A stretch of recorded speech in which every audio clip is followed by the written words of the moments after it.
The 1824 election had 4 major candidates, all from the same party.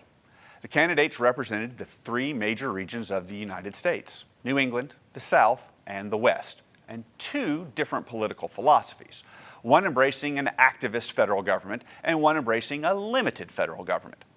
The 4 candidates were a motley crew. John Quincy Adams was the son of a former president. Andrew Jackson was the hero from the War of 1812.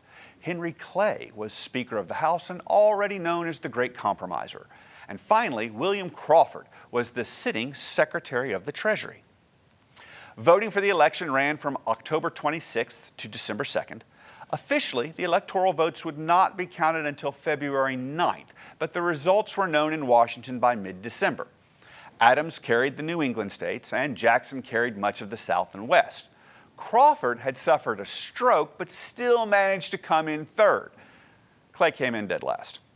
However, because there were 4 candidates splitting the vote, no one person held a majority in the Electoral College. Thus, according to the Constitution, the election was thrown to the House of Representatives for a decision to be made between the top 3 candidates. Each of the 24 states had 1 vote, so 13 states were required to win. Now, as Speaker of the House, Clay had enormous influence to sway the vote now that it was no longer a local contest. And really, Clay didn't care that much for either Adams or Jackson. Now, Adams and Clay held similar policy positions, believing in active government, but their personalities were oil and water. Adams was principled, solitary, and often difficult to get along with. Clay was a deal maker and a people person. Jackson was the opposite of Clay on policy. The former general believed in limited federal government power. Jackson was also known to have a hot personality. He had fought and won 2 duels and in fact still carried a bullet in his chest from one of them. For Clay, Jackson was as dangerous as Caesar, and the people had been duped to support him because of his military victory at New Orleans during the war. Perhaps not surprisingly, Jackson thought he should win the election. He won the most electoral votes. And while the popular vote was incomplete at the time in terms of how it was recorded, the record that exists shows Jackson had also won the most popular votes. Nevertheless, voting began in the House of Representatives on February 9th, 1825. On the very first ballot, John Quincy Adams won the presidency. He received the 13 needed for the majority, the 9 votes of the New England states, and an additional 4, all Western states, who would benefit directly from a national road project that Henry Clay, as Speaker of the House, had put forward in January, specifically with the hopes of swaying Western votes away from Jackson. 3 days later, the newly elected President Adams offered Speaker of the House Henry Clay the position of Secretary of State. And after days of taking time to consider, Clay made the worst error of his political career. He accepted, giving fuel to the charges of a corrupt bargain. Now, the argument went that Clay had arranged for Adams to win so he could then secure the Secretary of State position. What is vitally important to understand here is not simply the quid pro quo of this arrangement.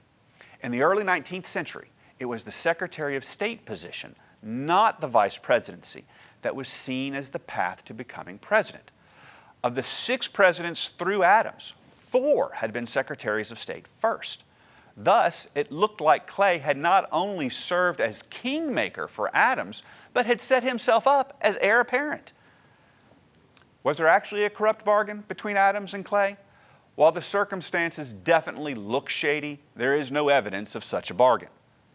Regardless, it was this charge of a corrupt bargain that Jackson immediately took up as his banner. He lost the 1824 election, but he would not lose 1828. The 1828 election then was notorious for its mudslinging. Jackson's campaign accused Adams of procuring a prostitute for the Emperor of Russia when he had been ambassador. Adams was also accused of having in the White House a billiards table and a chess set. Adams' campaign accused Jackson of being an adulterer for running off with the then married Rachel Donaldson. While claiming confusion over the divorce law, the fact remained that Jackson and Rachel were a couple for several years before her divorce was final. These attacks proved especially difficult for Rachel to bear. She died of a heart attack in December 1828, just weeks after the election concluded. Jackson would forever blame Adams, and especially Henry Clay, for the death of his beloved wife of 35 years. It should be no surprise then that when Jackson did win in 1828, he and Clay, who returned to Congress, became the most bitter of political rivals. Their hatred split the Democratic-Republican Party in two, Jackson heading the Democrats and Clay the Whigs.